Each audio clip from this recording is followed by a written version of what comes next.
do Observatório do Marco Civil da Internet, especializado em Direito Empresarial pela FGV e com MBA em Mídias Digitais pelo IPOG. Coautor da obra Direito em Internet 3, Marco Civil da Internet, Lei número 12.965/2014. Professor e palestrante. Com a palavra, Dr. Rafael Fernandes Maciel. Boa noite, acho que eu até comecei falando muito aqui hoje.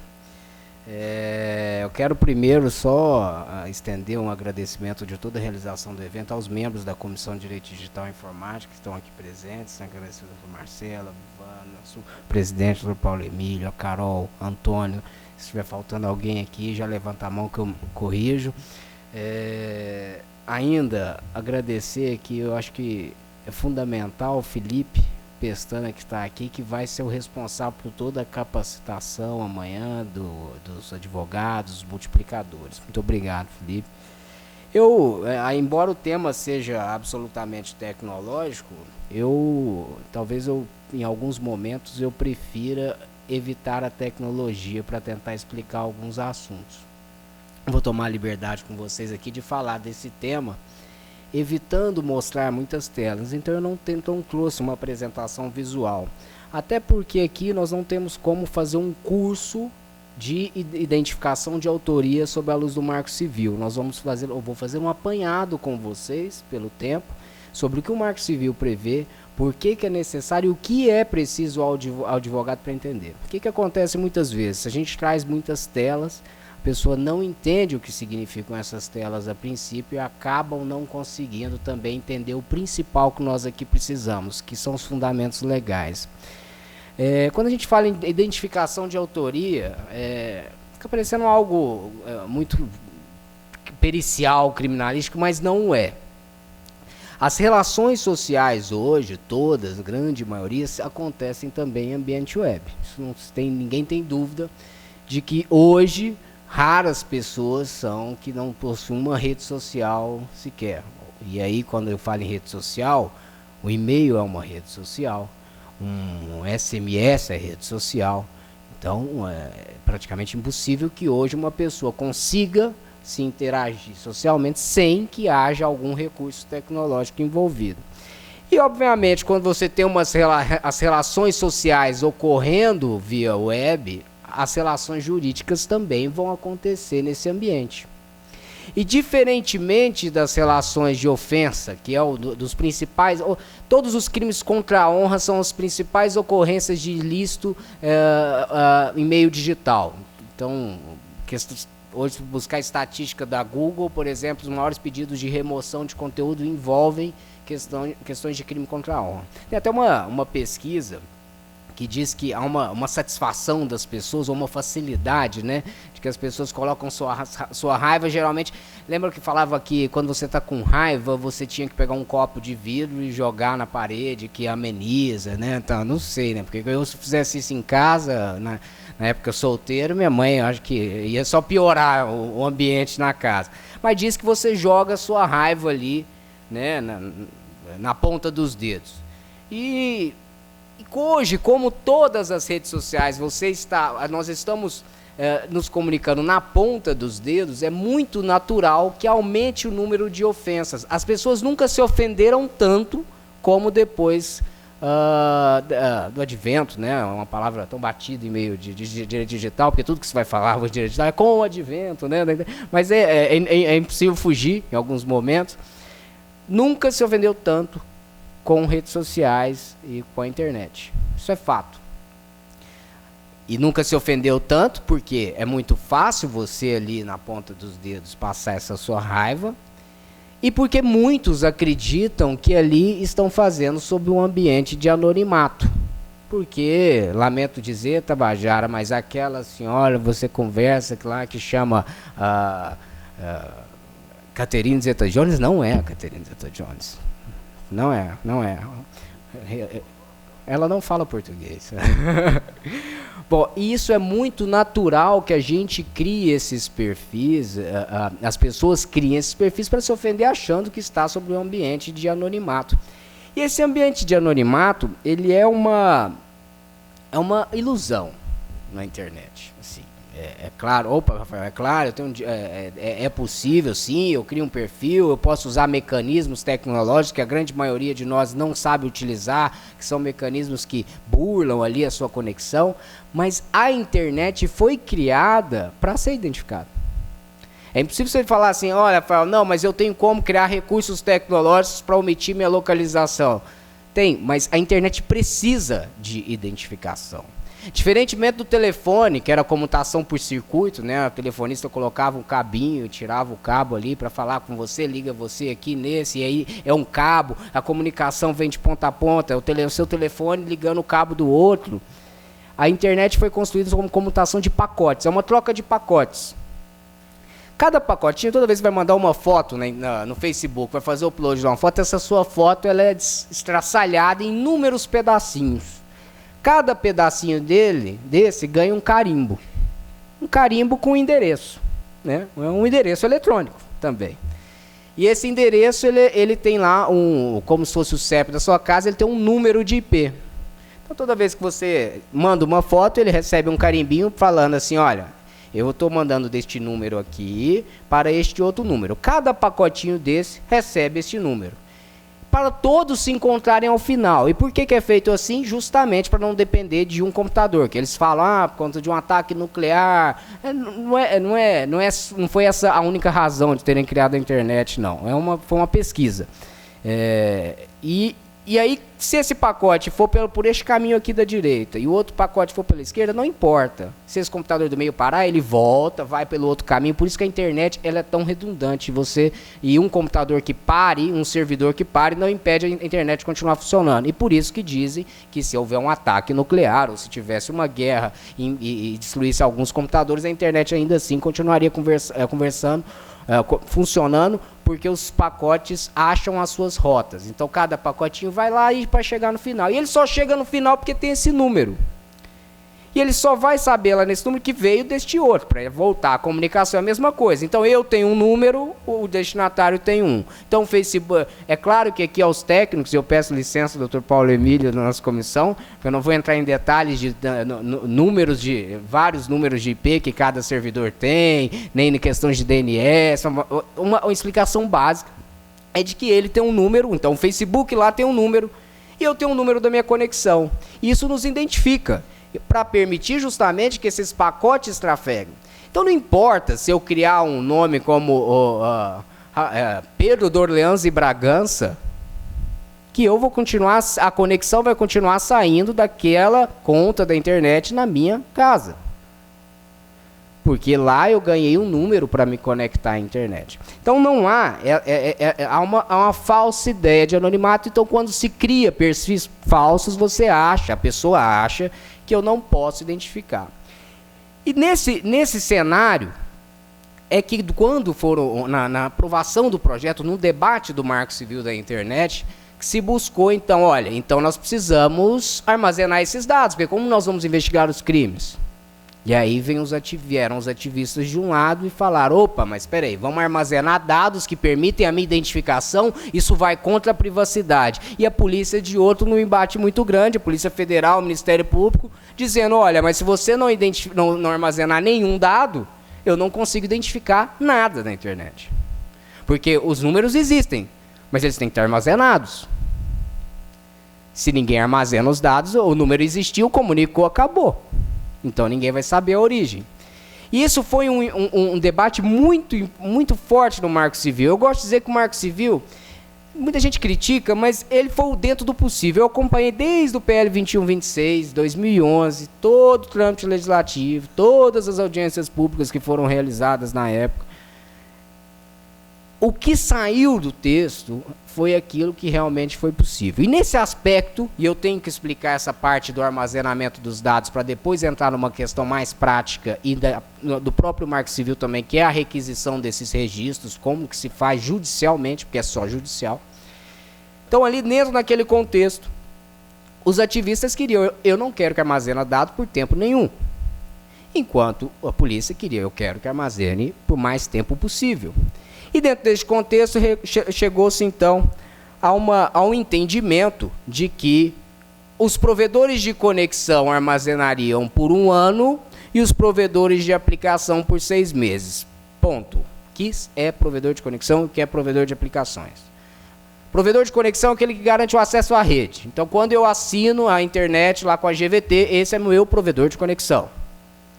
Ele tem que armazenar os dados ali de registros de acesso por 1 ano. É determinação legal. Ah, mas ele armazena mais? Armazena. Pode armazenar.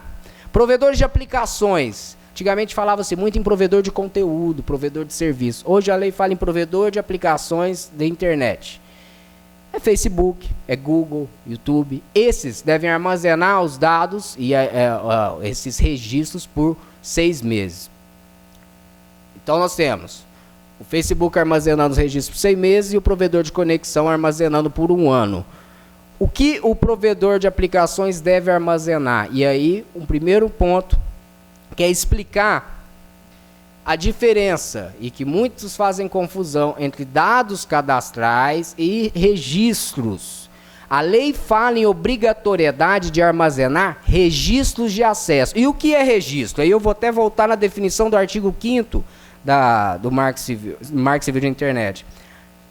Lá ele fala em registros de conexão.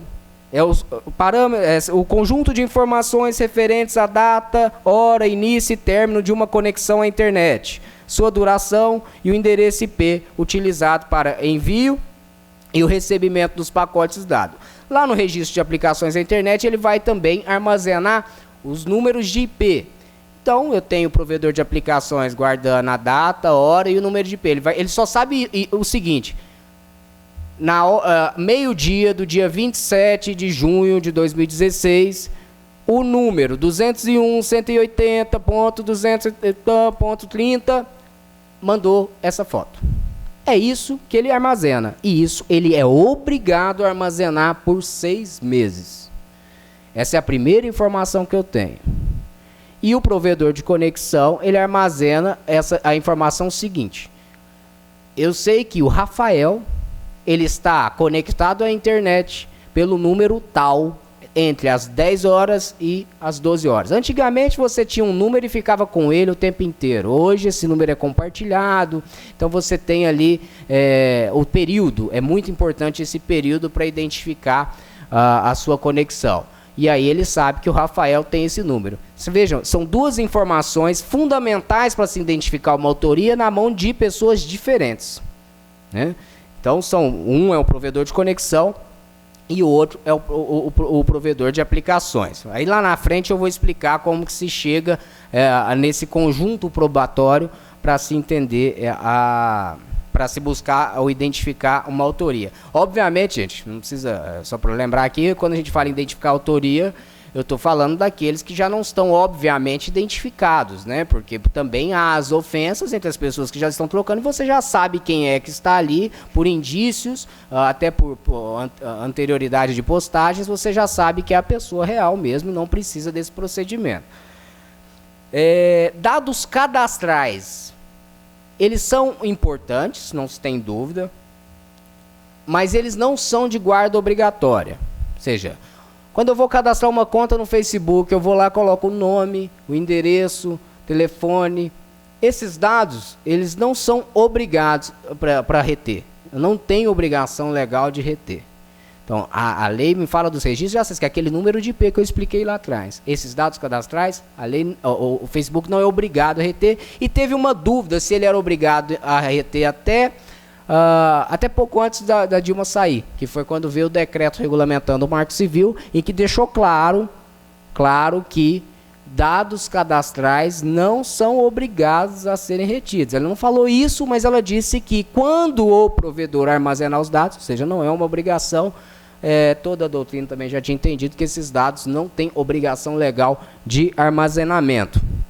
Pois bem, esses dados cadastrais, que não são, eles podem ser acessados por autoridades. Então, não são os registros, os dados cadastrais, nome, telefone, endereço, que a pessoa coloca, que na maioria das vezes não serve para nada porque é mentiroso. Esses dados, uma autoridade administrativa, ela pode requisitar sem uma ordem judicial. Enquanto os demais registros, que são aqueles fundamentais para se identificar uma autoria, dependem de ordem judicial. Bom, naquele prazo que eu disse da provisão de conexão e do provedor de acesso, 1 ano para GVT e 6 meses para Facebook, nós temos lá que uma autoridade, a autoridade policial ou Ministério Público pode solicitar, sem ordem judicial, que ele armazene os dados por mais 60, por tempo superior. Ele vai mandar um ofício sem ordem judicial e falar, olha, eu quero que você armazene os dados do perfil tal por mais do que 6 meses. Só que ele tem 60 dias para entrar com um pedido de autorização judicial para acessar esse conteúdo. Não fez 60 dias, o provedor pode pegar os dados e esconder. Pode esconder, não, apagar, já não precisa mais armazenar. Então é muito importante, eu chego numa delegacia, e mais uma vez a importância de delegacias especializadas, porque infelizmente você chegar e falar isso hoje com o delegado, isso já é uma demanda da ordem, não é de hoje, é uma demanda da sociedade há muito tempo também aqui no estado de Goiás, porque se você chega explicando esse tipo de procedimento, primeiro que muitas vezes não sabe qual tipo de dado que quer requisitar, não sabe o que precisa requisitar, pede para suspender os dados, mas depois não pede a ordem judicial para acessar e aí perde os dados. É uma situação complicada, porque daquele contexto de disputa legislativa do Marco Civil que eu disse lá atrás, que você precisava equilibrar a privacidade com o interesse investigativo, o prazo ficou um tanto quanto curto, tem que correr. Eu já tive casos que por atraso judiciário nós não conseguimos identificar uma autoria por atraso judiciário, porque a lei, em vez de ajudar o Facebook ele armazena o tempo inteiro, ele não armazena só por 6 meses, só que a lei autorizou ele a fornecer só com 6 meses, então ele passou o prazo legal, o Facebook fala, a lei só manda eu armazenar por 6 meses, eu não tenho mais o dado. Ele tem o dado, mas ele não vai fornecer. Então todos os casos que você tem, que se você passar a solicitar o dado, perdeu o prazo, o Facebook não vai entregar os dados, pode provar, tem estudos que ele armazena, mas ele não vai entregar os dados e a lei permite isso. É muito importante que a delegacia entenda esse argumento.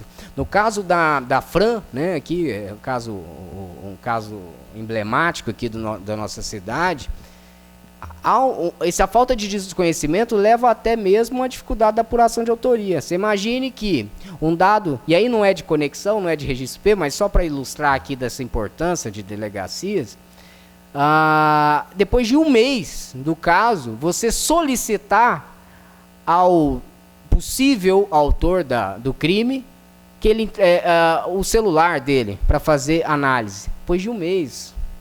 Isso não faz sentido. Num crime em que é ocorrido no meio digital, a perícia está lá no Código de Processo Penal, ela é fundamental. Se há vestígios, e o meio informático tem vestígios, é fundamental que ela fizesse a apreensão imediatamente para fazer a perícia. Então, são algumas situações.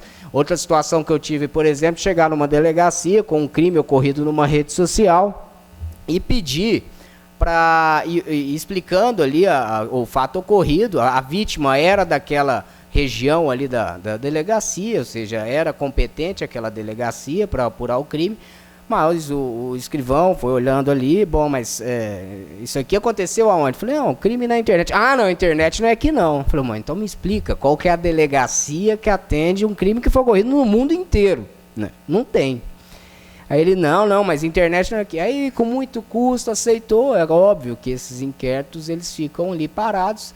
Isso é antes do Marco Civil. Hoje, com o Marco Civil, nesse prazo que se tem, e com a deficiência estrutural que nós temos nas nossas delegacias, eu caminho para o procedimento civil, que nós vamos ver que é cabível também para identificação de autoria. Bom, então vamos lá. O Marco Civil, ele trouxe um capítulo. Primeiro ele mandou armazenar os dados que são fundamentais para a investigação e protegeu a privacidade, limitando o tempo de armazenamento e, mais ainda, colocando uma limitação de acesso para quem pode acessar este conteúdo. somente com ordem judicial, e 6 meses para o provedor de aplicações e 1 ano para o provedor de conexão. E aí lá no artigo 22 ele falou, bom, mas tudo bem, qual é o procedimento de requerer essas informações? Então deixou muito claro que cabe, lá no artigo 22 e 23 do Marco Civil da Internet, vocês vão ver que ele fala que cabe o pedido de requisição judicial de registros em procedimento civil ou penal. O delegado pode pedir, pode ser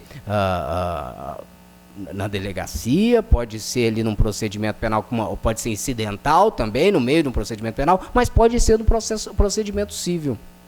Então, antes até se usava muito, eu usei muito tempo, a exibição de documentos, né? E a vasta jurisprudência dizendo que os documentos, que registros eram documentos eletrônicos e poderiam ser fornecidos. Mas hoje, a melhor prática que se tem é a ação de obrigação de fazer contra os provedores pela incidência da multa por descumprimento. Então, se descumprir, você tem como ali exigir uma multa, no caso de não fornecer os dados ali que você solicitou. Então, e costuma ser muito mais rápido o procedimento criminal, tá? E todos esses processos cíveis sempre se peça o segredo de justiça, que está previsto no artigo 23, que fala lá, cabe ao juiz tomar as providências necessárias à garantia do sigilo das informações recebidas e à preservação da intimidade, da vida privada, da honra, da imagem do usuário, podendo determinar segredo de justiça, inclusive quanto aos pedidos de guarda de registro. Ou seja, independentemente do que se está discutindo, ou qual a razão que eu queira os registros para identificar a autoria, qual o crime que foi cometido, não precisa ser pedofilia necessariamente para eu pedir o segredo de justiça. Independentemente, eu posso pedir porque trata-se, e aí a relevância que o Marco Civil deu e reconhecido internacionalmente, de que os registros são, sim, dados relevantes que podem identificar uma pessoa, ou seja, são dados que merecem uma proteção porque são dados relacionados à privacidade, ou seja, eu preciso proteger esses dados porque é a privacidade da pessoa. Então, se eu estou pedindo isso judicialmente, nada mais natural que a lei, então, permitisse também que a este processo fosse garantido o segredo de justiça. Questão que é importante também é que ele é em caráter incidental autônomo. A lei fala que você pode pedir num processo separado. Isso é uma questão processual, mas o Marco Civil deixa claro também que eu posso fazer um pedido incidental. Isso aqui vai ser mais importante lá na frente, quando a gente chegar no provedor de conexão. E a legitimidade passiva, né? É sempre o responsável pela guarda. Veja, tive algumas situações com um juiz famoso da capital, né? Muitos conhecem aqui pelo distrato com os advogados. Deixa vocês falarem, eu concordo, sim, não... obviamente. E assim, mas não é só ele, isso acontece no Brasil inteiro, assim, em termos de requisição de registro. É porque não tinha tido muitos problemas, tive esse, mas depois tive um no Rio de Janeiro também, que é o quê? Você entra contra o provedor de aplicações. Veja, gente, que eu expliquei lá atrás, eu só tenho o IP, eu só sei do crime que ocorreu lá no Facebook. Fulano ofendeu, fulano usa um perfil falso. Eu identifico e peço, eu quero saber os dados de IP, os números tais, para identificar a autoria. E aí depois que você pega este número IP, é que você vai fazer um procedimento para saber qual provedor que é responsável por aquele número. Aí você tem lá no registro.br, é o site que administra o ponto .br, né? Você joga esse número e ele te fala, isso é GVT, isso aqui é OI. E o juiz queria que eu já, desde o início, identificasse o provedor. É impossível. Eu entro com a requisição, contra o provedor de aplicações. Provedor de aplicações. A Google vem e me responde, os dados que você quer são esses. Com esses dados eu consigo identificar agora o provedor de conexão, que vai me dizer quem é o fulano titular daquela conexão, quem contratou a internet com ele. Então, somente nesse momento. E a lei foi muito sábia. Pode ser incidental. Né? Pode ser incidental. Então, eu já vou fazer o pedido. Primeiro, eu inicio a obrigação de fazer contra o provedor sempre de aplicações. É sempre, porque eu não sei qual é o provedor de conexão ainda. Então eu entro contra a rede social, entro contra o Google, e aí eu vou pegar esses dados. No processo, eu obtive esses dados, eu incidentalmente, com base no artigo 22 do Marco Civil, eu já posso solicitar que ele oficie diretamente o provedor de conexão respectivo, vai oficiar para a GVT informar os dados cadastrais. Pronto, encerrou o processo. Aí você vai, se você quer entrar com indenização, se você quiser instruir um processo criminal, a partir desse momento você identificou a autoria, não necessariamente criminal, mas sim a responsabilidade civil, porque a conexão, o titular da conexão vai responder pelos atos ilícitos cometidos com o uso dessa sua conexão. Então, meu amigo, se você compartilha a internet da sua casa com o vizinho entrar, ofender num procedimento de requisição de registro, vai dar a sua casa. E quando a gente vai fazer política de segurança da informação, ou vai fazer treinamento em empresa, a gente fala, não compartilha senha, não deixa a conexão aberta, fala, isso é papo chato de pessoal de TI. Tá. Se eu vou usar a sua internet, vou compartilhar aqui, você, peço para compartilhar o celular, a conexão, uso, cometo um crime e pronto. Cria um perfil falso. Aliás, já tinha criado esse perfil falso, o Tabajara compartilha a conexão do celular, eu entro aqui agora com o meu perfil falso, identifico, cometo o crime, e na hora da identificação, o que vai cair? A conta dele. E para fim civil, ele é responsável. Criminal ainda dá para se brigar um pouquinho mais para identificar a real autoria. Mas para fins civis, não há como fugir dessa responsabilidade. O Marco Civil ainda traz 3 requisitos para este pedido. Tem que haver o fundado indício da ocorrência do ilícito. Ou seja, não basta eu entrar com um pedido de requisição dizendo que eu quero saber quem é fulano de tal, que é perfil falso e pronto, acabou. Não, eu tenho que demonstrar na petição a ocorrência de um ilícito. Eu tenho que justificar a utilidade desses registros. Isso aqui, se a gente estiver falando em registro de número IP, isso é uma bobagem, porque é óbvio, né? Uma obviedade que está na lei, por isso que manda armazenar, mas aí você faz lá um capítulo dizendo por que o número de IP é fundamental para identificar a autoria. Ou talvez explicando ali nesse momento, na peça, de que eu preciso do número de IP porque é obviamente um perfil falso que está cometendo esse ato ilícito, porque a foto aqui é de fulano de tal, o outro fulano tem outro perfil, para justificar que é um perfil realmente que depende desses dados para identificar a sua real autoria. E o período que você quer os registros. Isso aqui agora é fundamental, sob pena de perder todo o trabalho que vão fazer.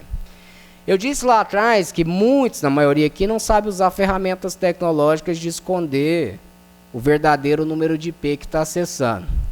Mas com a suspensão do WhatsApp, todo mundo aprendeu o que significa proxy. Né? Então, todo mundo suspendiu o WhatsApp, todo mundo, aprendi o que é proxy, tem aqui VPN, então, aprendi, eu vou usar uma VPN.